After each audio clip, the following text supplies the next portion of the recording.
ten pocit, keď by si dal všetko preto, aby ťa milovala, no život stále inak chce to.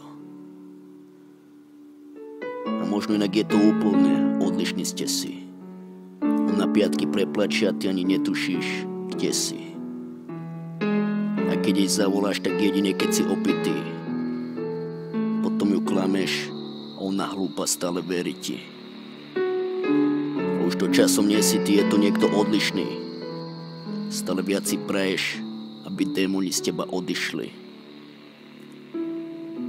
Ale každý piatok začína a končí stále rovnako. Ona plače a celá láska zrazu stojí pod mrakom. No z neba pustil sa dážď, ty však necítiš tú zmenu.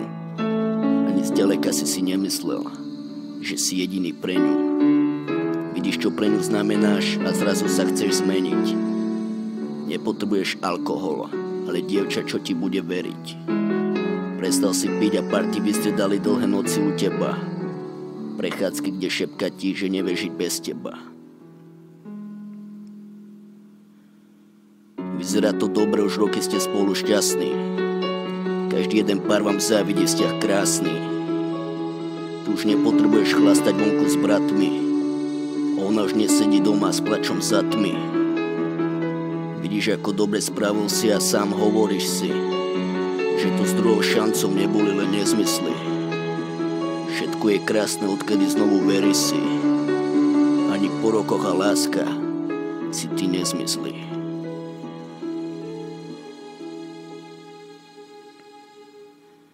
Prešlo 5 rokov a obaja túžite mať potomka. Ty si podnikateľ, ona právničkovo dotorka. Keď si mal 17, tak si ja sľúbil, že s ňou budeš navždy. Máte sa radi obaja a takýto vzťah nezažije každý. 9 rokov dopredu sedíš na terase s knihami a sleduješ, ako sa tvoj šťastný syn hraje s lopatmi. A tvoja láska v bazéne hrá sa s jedinou dcérou. Za chvíľku budeš mať 27, no nešetríš nehou.